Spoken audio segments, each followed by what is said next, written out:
అందరికీ నమస్కారం. ఫిబ్రవరి 16న రథసప్తమి రాబోతుంది. అయితే ఈ రథసప్తమి వచ్చేలోపు ఈ వీడియో చూస్తే చాలు, ఈ కథలు వింటే చాలు, మీ జీవితం మారిపోతుంది. సూర్య భగవానుని అనుగ్రహం కలిగి మంచి ఆరోగ్యం సిద్ధిస్తుంది. దోషాలన్నీ కూడా పోతాయి. జన్మ జన్మల పాపాలు పోయి కోటి జన్మల పుణ్యం వస్తుంది. మీకు ఉన్న కష్టాలు బాధలు పోతాయి. ఎంతో పుణ్యం చేసుకున్న వారే రథసప్తమిలోపు ఈ వీడియోను చూడగలుగుతారు. ఎవరైతే రథసప్తమిలోపు ఈ కథలను వినగలుగుతారో వారికి అన్ని శుభాలు జరుగుతాయి. మాఘశుద్ధ సప్తమి సూర్య భగవానుడు పుట్టిన తిథి. సకల జగత్తుకు వెలుగునిచ్చే సూర్యుడు రథాన్ని ఎక్కి తన దిశా నిర్దేశాన్ని మార్చుకునే రోజు. భూమిపై జీవరాశులను సుభిక్షంగా మనగలుగుతున్నారంటే అందుకు కారణం సూర్యుడే. ఈ కారణంగానే మానుడిని కనిపించే దేవుడు అంటారు బాణుడిని.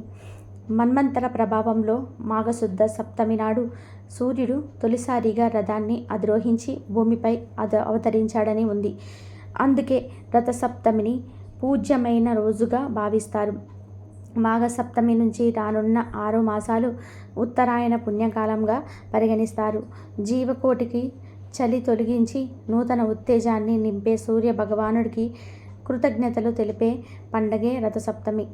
రథసప్తమి ముందు రోజు రాత్రి ఉపవాసం ఉండి మరునాడు సూర్యోదయానికి ముందుగానే నిద్రలేచి స్నానం చేయాలి. స్నానం చేసేటప్పుడు మగవారు 7 జిల్లేడు ఆకులు, ఆడవాళ్ళు 7 చిక్కుడు ఆకులను తలపైన భుజాలపై ఉంచుకొని స్నానం చేయాలి. ఇలా స్నానం చేసేటప్పుడు సప్తస్యములు గల ఓ సప్తమి, నీవు సకల భూతములకు లోకములకు జననివి, సూర్యుడికి తల్లివైన నీకు నమస్కారము అని ఒక నమస్కారం చేసుకోవాలి.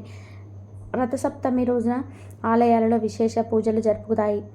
రథసప్తమిలోపు సూర్యుడు ఎలా పుట్టాడో తెలిపే ఈ కథను వింటే సకల శుభాలు, అష్టైశ్వర్యాలు, ఆయురారోగ్యాలు సిద్ధిస్తాయి. కశ్యపు ప్రజాపతి అదితి దంపతుల ముద్దుల కొడుకు సూర్యుడు.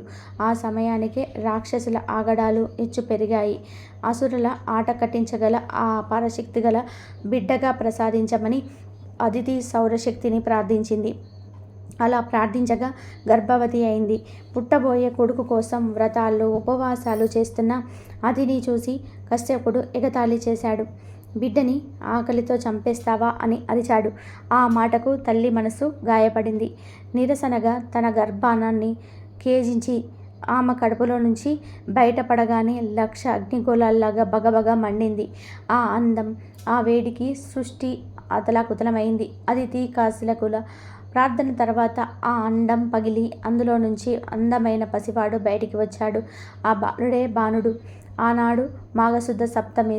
ఆ సమయమనే 7 గుర్రాలు రథాన్ని అధిరోహించి సూర్యుడు వెలుగులకు బాధ్యతను స్వీకరించాడు. తన తల్లి కోరిక మేరకు దేవతల శక్తిలో అయిన రాక్షసులను ఓడించినందువలన ఆదిత్యుడని పేరుపడ్డాడు. సూర్యుని రథమునందు ఒకే చక్రము ఉంటుంది. దీనినే సంవత్సరం అంటారు. ఈ రథము నుండి 12 మాసాలు 6 ఋతువులు ఉంటాయి. దీన్నే కాలచక్రం అని కూడా అంటారు. కాబట్టి సూర్యుడు 12 మాసాలలో 12 పేర్లతో ఆరాధించబడతాడు. రథసప్తమికి మరియు జిల్లేడు చెట్టుకు ఉండే సంబంధం వివరించి ఒక చిన్న పురాణ కథను తెలుసుకుందాం. అగ్నిస్వాతుడు అనే పండితుడు మహానిష్టతో చాలా యజ్ఞాలు చేశాడు. ఆ యజ్ఞాలతో పరమాత్మ తృప్తి చెంది వాళ్ళని స్వర్గానికి తీసుకురండని దేవదూతలకు దేవ విమానం పంపించారు. ఆ సమయంలో యజ్ఞం చివరిలో పూర్ణాహుతి చేస్తున్నారు అగ్నిస్వాతులు. అదే సమయంలో ఆ దేవ విమానం చూసిన సందర్భంలో వారు ఆవునెతితో కూడిన హోమ ద్రవ్యాన్ని కంగారుగా వేశారు. అయితే ఆ సమయంలోనే పెద్ద గాలి రావడంతో కొంత వేడి నెయ్యి పక్కనే ఉన్న ఒక మేకపై పడింది. ఆ వేడికి మేక చర్మం ఊడి మరణించింది. అంతేకాదు ఆ మేక ఆత్మ వీరికంటే ముందుగానే వెళ్ళి దేవ విమానంలో కూర్చుంది. అలా ఉండిపోయిన మేక చర్మం పక్కనే ఉన్న చెట్టుపై పడింది. అప్పటి నుండి ఆ చెట్టు మూలతత్వం మారిపోయి మెత్తటి ఆకులను ధరించిన జిల్లేడు చెట్టుగా మారింది. అలా జిల్లేడు ఆకు యజ్ఞమంతం సమయంలో అగ్వదారలు ధరించడంతో పరమ పవిత్రమైంది. అందుకే జిల్లేడు ఆకులను ముట్టుకుంటే మేక చర్మంలాగా మెత్తగా ఉంటుంది. ఇక జరిగిన దానికి అగ్నిస్వాతులు బాధపడ్డారు. అప్పుడు అదే సమయంలో ఆకాశవాణి ఇలా పలికింది, మీరు దుఃఖించాల్సిన పని లేదు. మీరు చేసిన యజ్ఞఫలం ఆ మేకకు కూడా దక్కి ఎంతో దుర్లభమైన స్వర్గ ప్రాప్తి కలిగింది. ఇక ఈ జిల్లేడు చెట్టు మేక చర్మ స్పర్శతో పవిత్రమై అర్కవృక్షంగా అనగా పూజింపదగినదిగా మారిందని పలికింది. ఆ మాటలు విని అగ్నిస్వాదులు ఎంతో సంతోషించారు. ఇది జరిగింది మాఘశుద్ధ సప్తమి రోజు జరిగింది.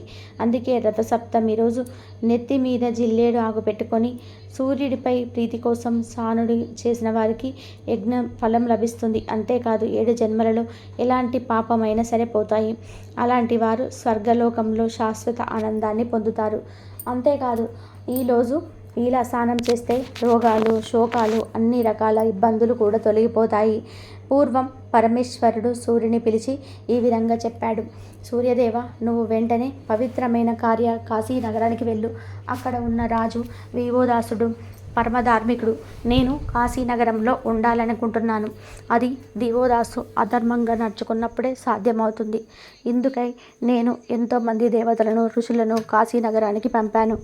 వాళ్ళంతా కలిసినప్పటికీ దివోదాసు ధర్మాచరణలు నన్ను మెత్తులోపం కనుక్కోలేకపోయాడు. వారి ప్రయత్నము నిష్ప్రయోజనమై కావడంతో అందరూ తిరిగి వచ్చారు. సూర్య, ఈ సమస్త భూమండలంలోని ప్రాణుల గురించి నీకు బాగా తెలుసు. అందుకే నిన్ను లోకచక్షువు అన్నారు. నా సంకల్ప సిద్ధి కోసం నువ్వు కాశీనగరానికి వెళ్ళు. దివోదాసుని అధర్మపరునిగా చెయ్యి, కానీ అతను అవమానపరచవద్దు. ఎందుకంటే మంచివారిని అవమానపరిస్తే మనలను పాపాలు చుట్టుకుంటాయని శివుడు సూర్యుడితో చెప్పాడు. పరమేశ్వరుని ఆజ్ఞను శిరసావహించిన ఆదిత్యుడు శివుడికి నమస్కరించి కాశీనగరానికి వెళ్ళాడు. ఆ నగరంలో ఎంత గాయించినప్పటికీ సూర్యుడికి అధర్మవర్తనుడు ఎంత మాత్రం కనిపించలేదు. అతను అనేక రూపాలను ధరించాడు. అక్కడి ప్రజలను తప్పుద్రోవ పట్టించేందుకు రకరకాల ప్రయత్నం చేశాడు. అయినప్పటికీ ప్రజలు ధర్మ మార్గాన్ని వదలట్లేదు. చెప్పాలంటే ఈ లోకంలో స్త్రీ పురుషులకు తలంచినంత మాత్రంలోనే అనేక సౌకర్యాలు కలగవచ్చు. కానీ కాశీక్షేత్రంలో నివాసము మాత్రం అంత సులభంగా ప్రాప్తించదు. ఇలా కాశీక్షేత్రం ధార్మిక ప్రభావంతో సూర్యుని మనసు కూడా కాశీ నివాసానికి ఆరాటపడసాగింది. ఆదిత్యుడు ఆ విధానంగా కాశీవాస లోలుడు కావడం వల్ల లోలార్కుడనే పేరుతో ప్రసిద్ధమై శివుడు చెప్పిన పనిని మరిచి కాశీ నగరానికి దక్షిణ దిశలో ఉన్న వరుణ అతిథి సంగమ ప్రదేశానికి సమీపంలో స్థితుడయ్యాడు. సప్తమి తిథిలో రవియోగంలో ఆ స్వామిని దర్శించుకున్నవారు సమస్త పాపముల నుండి బయటపడతారని ప్రతీతి. ఆదివారం నాడు లోలార్కును దర్శించుకున్న వారికి ఎటువంటి దుఃఖాలు దరిచేరవు. నరసింహ పురాణంలోని తప్పక వినాల్సిన కథను తెలుసుకుందాం. లక్ష్మీ నరసింహ పురాణం ప్రకారం సూత మహాముని భరద్వాజ మహర్షి సూర్యుని పుత్రుడైన అశ్విని దేవతల నుంచి వివరించమని అడగగా సూర్య మహర్షి ఇలా చెప్పడం ప్రారంభించాడు. భరద్వాజ, అదితి మరియు కశ్యపులు పుణ్య దంపతులు. వారి సంతానమే ఆదిత్యుడు. అతనే సూర్యభగవానుడి కాంతికి కటిక చీకట్లోనైనా తొలగాల్సిందే. అంతటి ప్రచండ తేజస్సు కలవాడు సూర్యుడు. సూర్య భగవానుడికి విశ్వకర్మ సన్య అనే పేరు గల అందమైన కూతుర్లు ఇచ్చి వివాహం చేశాడు. సన్య సూర్య భగవానుడితో కాపురం చేస్తుంది, కానీ ఆనందంగా ఉండలేకపోతుంది. ఎందుకంటే సూర్యుని వేడి భరించలేకపోతుంది. ఇలా కొన్ని రోజులు కాపురం చేసి ఇక ఆ వేడి భరించలేక పుట్టింటికి వెళ్ళి వస్తాను అని చెప్పి వెళ్ళిపోయింది. అనుకోకుండా వచ్చిన కూతుర్ని చూసి ఎలా ఉంది నీ కాపురం అని లాలిస్తున్నట్టుగా అడిగాడు విశ్వకర్మ. దానికి కన్య కన్నీళ్లు పెట్టుకొని తన్ని, నా భర్త ఎటువంటి తండ్రి నేను భరించలేకపోతున్నాను. ఏ రోజుకు ఆ రోజు ప్రాణాలకు భయపడి ఇక భరించలేక భయపడి ఇక్కడికి వచ్చాను అని అందుకు సంతోషించమని చిరాకుగా చెప్పింది. దానికి విశ్వకర్మ, సన్య చికాకు పడకు, బుద్ధిమంతురాలైన భార్య భర్త దగ్గర ఉండడమే మంచిది. కడవార్ల ఇంటిలోనే స్వర్గమైన నరకమైన కష్టాలు సుఖాలు అనుభవించటమే కాపురం తల్లి. ఏది ఎలా ఉన్నా సతికి పతి సేవయే పరమధర్మం. కాబట్టి వెంటనే ఆయన వద్దకు వెళ్ళుము. నేను త్వరలో వచ్చి ఆయన ప్రతాపాన్ని కొంత తగ్గిస్తాను అని నచ్చ చెప్పి అల్లుడి దగ్గరకు పంపుతాడు. ఆ విధానంగా సన్య సూర్య తాపాన్ని తప్పిస్తూ సంసారం జరుపుతూ ఉంది. ఇంతకాలానికి వైవస్తుడు, యముడు, యమి అనే 3 పిల్లలు కలిగారు. అప్పటికే సంసారాన్ని మరియు భర్త తాపాన్ని భరించలేక ఇక నా వల్ల కాదు, మా నాన్న వస్తాను అని ఇంకా రాలేదు అని తన శక్తితో అచ్చం తనలాగే ఉండే ఒక స్త్రీని సృష్టించుకుంటుంది. ఆమెకు ఛాయ అనే పేరు పెట్టింది. ఆమెతో సంధ్య ఇలా అంది: నీవు ఆయనకు అనుకూలంగా సంసార జీవితాన్ని గడుపుతూ ఉండు. ఈ రహస్యం ఎవరికి చెప్పకు. పిల్లలు జాగ్రత్త. ఈ క్షణం నుండి నా 3 పిల్లలకు నీవే తల్లివి అని హెచ్చరిస్తుంది. అలా చెప్పిన తర్వాత ఎవరికి చెప్పకుండా పుట్టింటికి వెళ్ళిపోతుంది. విశ్వకర్మ సవ్య ఇంటికి రావడం చూసి, మళ్ళీ వచ్చావా? నీ భర్తతో చెప్పి వచ్చావా అని కోపంగా అడిగాడు. చెప్పలేదు తండ్రి. ఆ సూర్యుని తాపం భరించటం ఇక నా వల్ల కాదు. వస్తాను, వేడి తగ్గిస్తాను అని బలవంతంగా పంపావు. అలా ఉండి 3 పిల్లల్ని కన్నాను. ఇక ఉండలేక వచ్చాను. ఇంకా చెప్పడం కూడా అని సంధ్య చికాకుగా జవాబు చెప్పింది. దానికి విశ్వకర్మ, నా మాటను అర్థం చేసుకోకుండా తొందరపడి భర్తను వదిలేసి వచ్చావు. రేపు నీ భర్త వచ్చి అడిగితే నేనేం సమాధానం చెప్పాలి? ఇలాంటి తగాదాలు రాకుండా వెంటనే నీ పతి దగ్గరికి వెళ్ళు. నీ వెనకాల నేను వస్తాను. వెంటనే వెళ్ళు అని తొందర పెట్టాడు. సంధ్య కోపంతో లేచి వెంటనే బయటకు వచ్చింది. కొంచెంసేపు ఆలోచించి తిన్నగా ఉత్తర దేశం వెళ్ళి ఆరగుర్రంగా మారిపోయి భర్తను ధ్యానించుకుంటూ జీవితం సాగించుకోవడం జరిగింది. విశ్వకర్మ తన కూతురు భర్త దగ్గరికి వెళ్ళిందని ఊరుకున్నాడు. ఇక సూర్యుడు ఛాయను సంధ్యలాగా భావించాడు. రూపురేఖలు మొత్తం అచ్చం సంధ్యలాగే ఉండడంతో అనుమానం రాక ఛాయతో కూడా సంసారం సాగించాడు. ఆ విధానంగా సూర్యుడికి ఛాయకు అనువు, శనీశ్వరుడు, తపతు అనే 3 పిల్లలు పుట్టారు. మొత్తం 6 పిల్లలు పెరిగి పెద్దవారవుతున్నారు. క్రమంగా ఛాయ తన పిల్లలపై మమకారాన్ని పెంచుకొని సంధ్య సంతతిని పోషించటంలో తేడా చూపించడం సాగింది. ఒకరోజు సంధ్య దేవి కుమారుడైన యముడు కూతురైన యమి తండ్రి సూర్యునితో, ఈమె ఎవరో కానీ మా అమ్మ కాదు. ఆ 3 చూసినట్టుగా మమ్మల్ని చూడటం గుండా చికాకు పడుతుంది అని చెప్పారు. దానికి సూర్యుడు ఛాయతో, పిల్లలందరినీ ఒకేలా భావంతో చూడాలి. పెద్దవాళ్లను సరిగ్గా చూడకుండా ఉన్నావట. ఇది తల్లి చేయవలసిన పని కాదని మందలించాడు. సూర్యుడు మందలించిన ఆమెలో ఏ మార్పు రాలేదు. పిల్లలు పోషణ కోసమై వ్యత్యాసం చూపించసాగింది.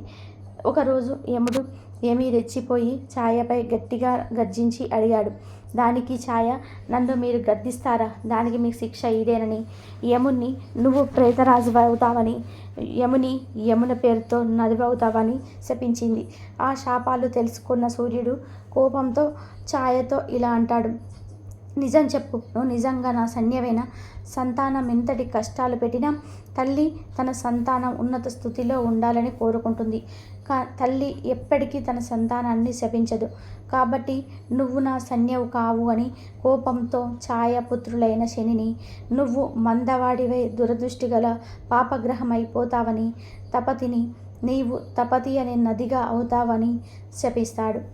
ఇక సూర్యుడు శాంతించి తన ధ్యాన మహిమ వల్ల ఇదంతా సంధ్య ఆడిన నాటకమని తెలుసుకొని కురుదేశంలో గుర్రంగా తిరుగుతున్న తన భార్య సంధ్య దగ్గరికి వెళ్ళి తాను కూడా గుర్రంగా మారి అక్కడ వారిద్దరి కలయిక వల్ల వారికి కవలలు పుట్టారు. వారే అశ్విని దేవతలు.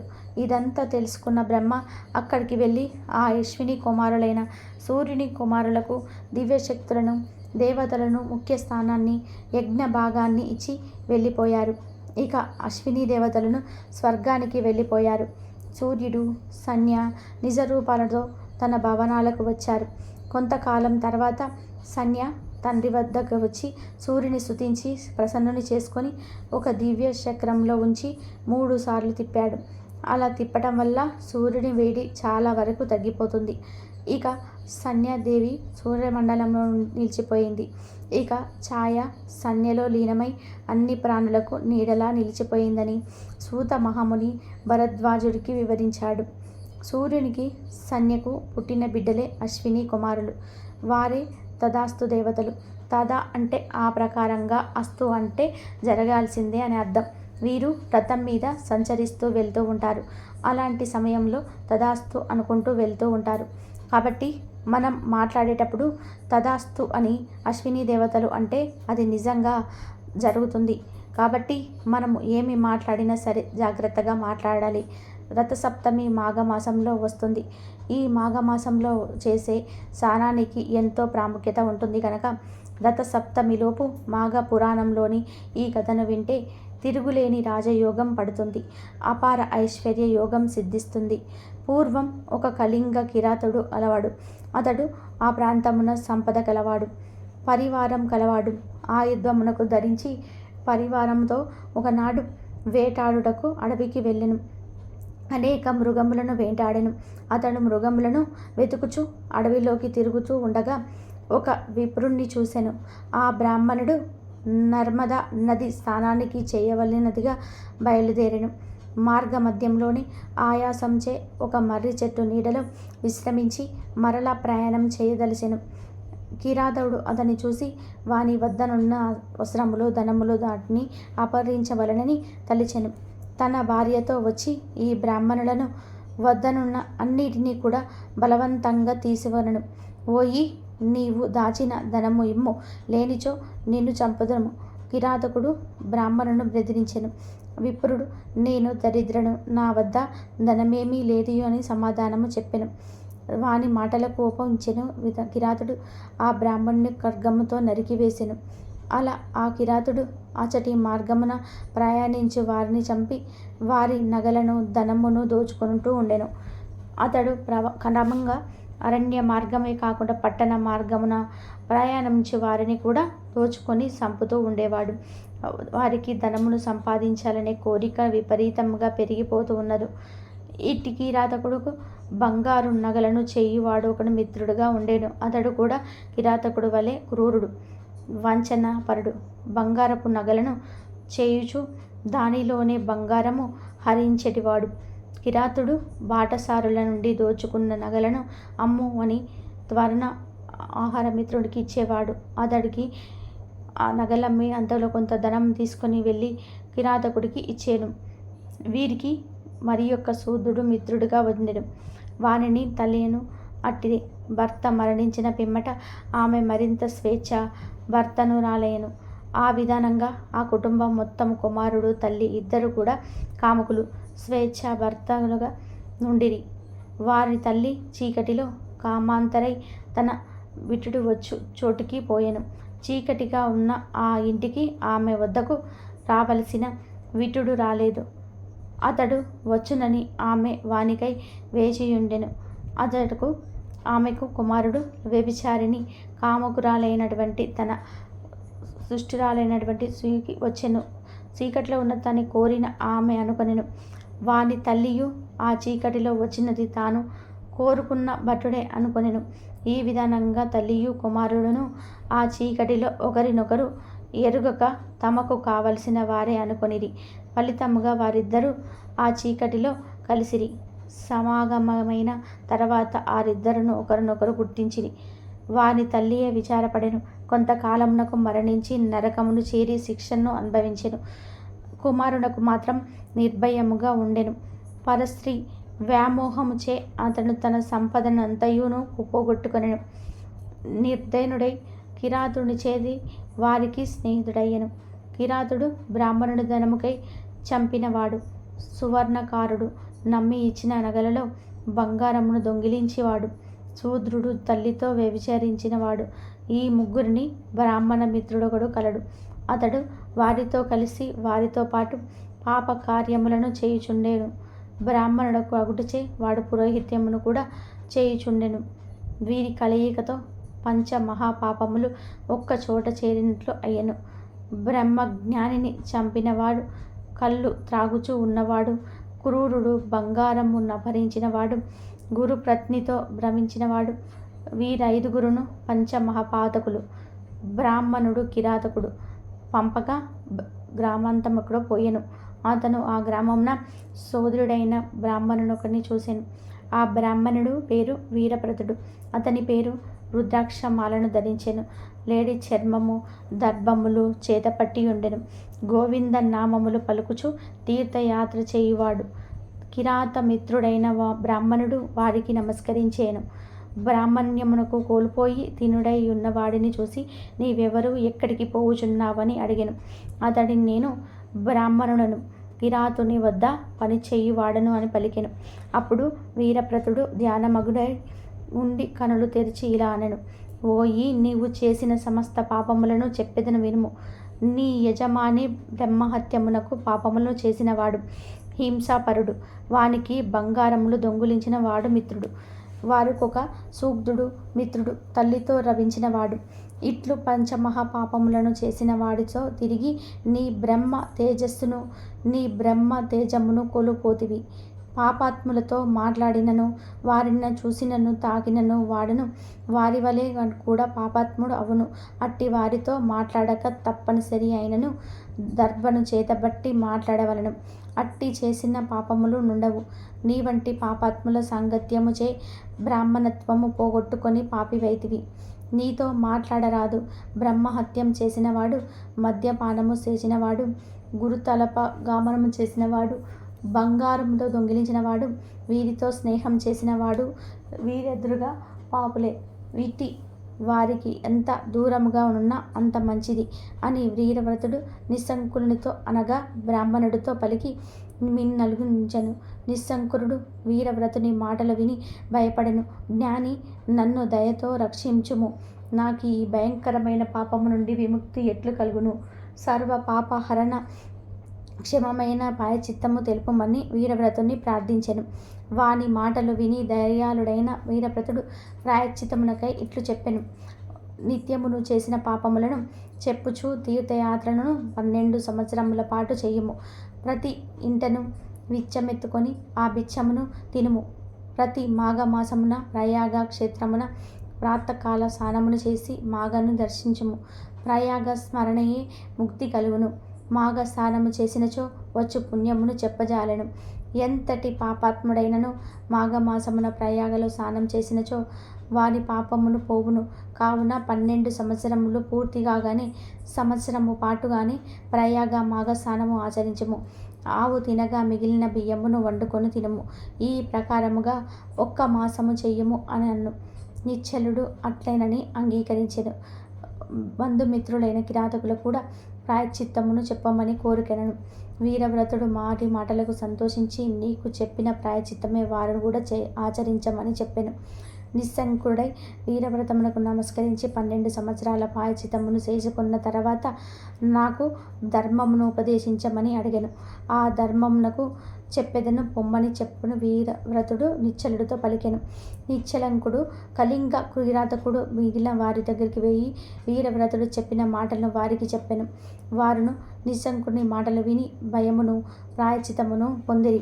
వారి వేరువేరుగా తీర్థయాత్రలు చేయదలిసి ప్రయాణమును అయ్యరి. వీరవ్రతుడు చెప్పినట్లుగా దీక్ష భోజనములు మహాగ స్నానమును చేసి పాప విముక్తులయ్యరి. నిశ్శంకుడు వ్రతమును పాటించుచు తీర్థయాత్రలు చేయుచు కాశీనగరము చేరి కొంతకాలము ఉండి తర్వాత ప్రయాగకు పోయి మాఘమాస వ్రతమును ఆచరించెను. అన్ని తీర్థముల స్నానమును ప్రయాగ స్నానములు నిశ్చలుడు వీరవ్రతుడు చెప్పినట్టుగా 12 సంవత్సరములు ప్రాయశ్చిత్తమును ఆచరించెను. ఆ తర్వాత నిశ్చలుడు పాప విముక్తుడై వీరవ్రతిని వెతుక్కుంటూ నెమిని ఆశ్రమునకు పోయి వీరవ్రతునకు నమస్కరించి ఇట్లు పలికెను. వీరవ్రతుడు తనకు నమస్కరించిన నిశ్చలుని దేవనెత్తెను. ప్రేమతో కుశలము అడిగెను. 2 గడియలు ఆలోచించి ఇట్లనెను. ఓయి, నీ పాపము ఎంతయు పోయినది. ప్రయాగ స్నానము చే దుష్ట సాంగత్యం చే జనిత దోషము కూడా పోయినది. నీవిప్పుడు బ్రహ్మ తేజస్సుతో ఉన్నావు. మంత్రం పోతమగు జన్మతో 3 దినములు స్నానం చేయుదువు. నిరాహారమునిగా నీవు నీ 3 దినములు ఉండుము. అప్పుడు నీ మరింత పవిత్రుడవు కాగలవు.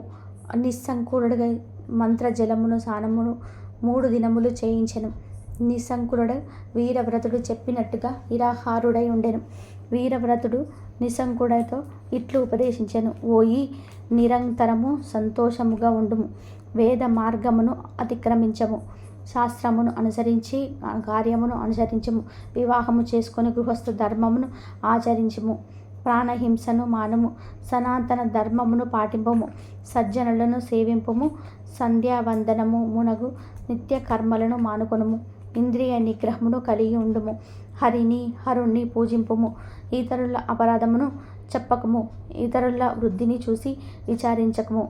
పరస్త్రీలను తల్లి వలె చూడుము. చదివిన వేదములను మరువకము. అతిథులను అవమానించకము. పితృదినమున శ్రాద్ధమును మానకము. చాడీలను చెప్పకము. ఇతిహాసము పురాణములను వేదములను వేదాంగములను పరిశీలించము. సిగ్గును విడిచి హరినామ స్మరణ హరినామ కీర్తన చెయ్యుము. పెద్దలు చెప్పిన త్రిపుండ ధారణము చేయము. రుద్రాక్షమాలను ధరించి రుద్ర సూక్తముతో శివుని అర్ఘింపుము. తులసి మాల ధరించి తులసి దళములతో లక్ష్మీనారాయణను బిల్వపత్రములో శివుని అర్చించము. హరిపాద తీర్థమును సేవింపుము. వేదమును భుజింపుము. మతీశ్వరులను గౌరవించుము. తల్లిదండ్రులను సేవింపుము. నియమంతో మంత్రానుష్ఠానము చేయుము. కామ క్రోధాది శత్రువులను జయింపుము. మాఘస్నానములను మానకము. మనస్సు అదుపులో ఉంచుకొనుము. చిత్తశుద్ధితోను వ్రతమాచరించి చెప్పెను అని వీరవ్రతుడు నిశ్చలంకుడు ధర్మ ప్రసక్తిని ఆచరణ విధానమును చెప్పెను. నిశ్చంకుడు వేదవృతుని పాదాలకు నమస్కరించెను. గురువు అనుమతిని పొరల కాశీనగరంలోకి పోయెను. గృహస్థాశ్రమును స్వీకరించి వేదవ్రతుడి చెప్పిన ధర్మమును పాటించెను. మాఘస్నానమునకు ప్రతి సంవత్సరము చేస్తూ ఉండెను. అనేక భోగములను పుత్ర పౌత్రాది పొంది సుఖముగా ఉండెను. తర్వాత మరణించి ముక్తిని పొందెను. ఒకసారి శివుడు పార్వతీదేవికి మాఘమాస మహత్యమును గురించి ఇలా చెప్పసాగాను. ఒకనాడు గౌతమ మహర్షి తన శిష్యులతో కలిసి తీర్థయాత్రలు చేయుటకై ఉత్తర దిక్కుకు బయలుదేరాడు. వారు అనేక పుణ్య నదులలో స్నానం చేయుటకు ప్రసిద్ధ క్షేత్రమునకు దర్శించుటూ మార్గమునందున ముని పుంగవులతో ఇష్టాగోష్ఠులతో జరిపించుటకు ఉన్నారు. అప్పటికి మాఘ మాసమును ప్రవేశించడం వలన కృష్ణా నదిలో స్నానం చేయుట వచ్చినదిగా ఆ ప్రాంతమునకు వచ్చి విడిది చేసిరి. గౌతమ ముని తన శిష్యులతో కలిసి కృష్ణా నదిలో సూర్యోదయ సమయంలో స్నానం చేసి తీరమునకు ఉన్న ఒక రావి చెట్టు వద్దకు వచ్చి శ్లోకాన్ని ఈ విధంగా చదివాడు. మూలతో బ్రహ్మ రూపాయ మధ్యతో విష్ణు రూపిణియే అగ్రయే శివ రూపాయ వృక్షరాజయతే నమః అని రావి చెట్టుకు నమస్కరించి ఆ చెట్టు మొదట ఆసీనులై శ్రీహరిని విధిని యుక్తముగా పూజించిరి. ఆ తర్వాత శిష్యులందరికీ కూడా మాఘమాస ప్రభావమును వివరించారు. ఈ విధానంగా ప్రతిదినము కూడా ఆచరించుచూ ఉండగా ఒకరోజు ఆ చెట్టు మొదట మండపము ఏర్పరిచి ముగ్గులు వేసి బొట్లు పెట్టి మామిడాకు తోరణములు కట్టి అలంకరించుకున్నారు. ఆ మండపము మధ్యలో శ్రీహరి చిత్రపటం ఉంచి పూజించినారు. ఆ విధానంగా పూజించిన వారి సమయంలో ఒక ఆడకుక్క అక్కడికి వచ్చి భగవంతుడికి చేయుచున్న పూజా విధానమంతయు రెప్పవాల్చకుండా కూడా దీక్షతో చేయుచుచు ఆ రావి చెట్టునకు ఎదురుగా కూర్చొని ఉండెను. శిష్యులు వారి వద్దనున్న దండముతో దానిని బెదిరించిరి. ఆ కుక్క అక్కడ నుండి లేచి ఉత్తర దిశకు మళ్ళీ మరల తూర్పు తిరిగి ఆ వైపు నుండి దక్షిణ దిశకు కడలి మరల యథాప్రకారము పడమట దిశలోనే కూర్చుండెను. శిష్యులు మరలా బెదిరించిరి. ముందు చేసినట్టుగానే కుక్క రెండవసారి కూడా ఆ మండపం చుట్టూ తిరిగే వచ్చెను. ఆ మండపం చుట్టూ ప్రదక్షిణ చేయటం వలన అది మాఘమాసము కావటం వలన వెంటనే ఆ కుక్క రూపం వదిలి ఒక రాజుగా మారిపోయాడు. ఆ రాజు సకల ఆభరణాలు ధరించిన వాడై మునుల ఎదుట నిలబడి మునులందరికీ కూడా నమస్కరించెను. అక్కడ ఉన్న ఆ కుక్క రాజుగా మారిపోవడం చూసిన మునులు గౌతమ మహర్షి కూడా ఆశ్చర్యం పొందాడు. ఓయి నీవెవరవు? నీవు ఇట్లు మారుటకు కారణమేమిటి అని గౌతముడు ప్రశ్నించాడు. ముని చంద్రమ, నేను కళింగరాజుని. మాది చంద్రవంశము. నా పేరు జయచంద్రుడు. నాకు అన్ని విద్యలయందు ప్రామోణ్యం కలదు. నా దేశ ప్రజలను ధర్మ మార్గమునకు పరిపాలనకు చేయుచున్నాను. దాన ధర్మములంటే నాకు అతి ప్రేమ. నేను అనేక దానాలు చేసియుంటిని. గోవు, భూమి, హిరణ్య, సాగర, గ్రామ దానాలు కూడా చేసియున్నాను. ఎక్కువగా అన్నదానము, తిలదానము చేసియున్నాను. అనేక ప్రాంతములలోని చెరువులు త్రవ్వించియున్నాను.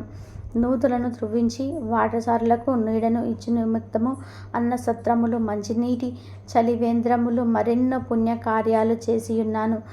అనేక దేవాలయాలను కూడా నిర్మించి దైవ విగ్రహాలను ప్రతిష్ఠించినాను. సద్బ్రాహ్మణుల చేత వేదాలను చదువుతూ పండితుల చేత ఎన్నో క్రతువులు చేయించి ఉన్నాను. పురాణాలలో ఉన్న అన్ని ధర్మాలలోనూ చేసి ఉన్నాను. కానీ నేను ఇలా కుక్కనైపోయాను. దానికి కారణం లేకపోలేదు. ఆ కారణం కూడా మీకు తెలియపరుస్తున్నాను వినడు అని ఇలా మొదలుపెట్టాడు. ఒకానొక దినమున ఒక ముని పుంగవుడు గొప్ప యజ్ఞం ఒకటి తలపెట్టాడు. యజ్ఞం చేయాలని అంటే సామాన్య విషయం కాదు కదా. దానికి కావలసిన ధన వస్తు సముదాయం చాలా కావలను. కనుక ఆ మునిపుంగవుడు నా వద్దకు వచ్చి అర్థించను. ముని తమ్ముడు వచ్చిన వెంటనే వెదిరేలి కాళ్ళు కడిగి ఆ నీళ్లు నా శిరస్సుపై చల్లుకొని కుశల ప్రశ్నలు అడిగితిని. ముని కూడా మిక్కిలి సంతోషించి, రాజా, నీకు దుఃఖ విషయములు తెలియజేయదును. ఈ మాసంలో మకర రాశి యందు సూర్యుడు ప్రవేశించును. ఆ దినమును సూర్యోదయం అయిన తర్వాత నీవు స్నానమాచరించి భక్తి శ్రద్ధలతో మాఘమాస మహత్యమును చదువుట గాని లేక వినుట గాని చెయ్యము. దానివల్ల నీకు వైకుంఠ ప్రాప్తి కలుగును.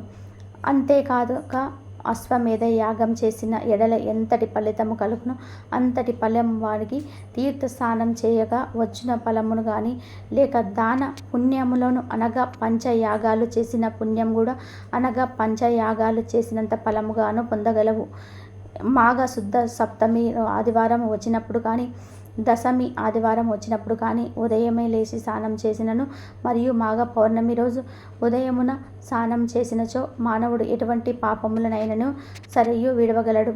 ఒకవేళ ఇతర జాతుల వారైనను మాఘమాసమునకంతటియు నిష్టయు నది స్నానము ఆచరించి ధన ధర్మాలను మాఘ పురాణము పఠించినను లేక వినను మరు జన్మలో బ్రాహ్మణుడై జన్మించను అని ఆ మునివర్యుడు నాతో చెప్పగా నేను అతనిని అవమానించినట్లుగా మాట్లాడినందుకు ఇట్లాంటిని.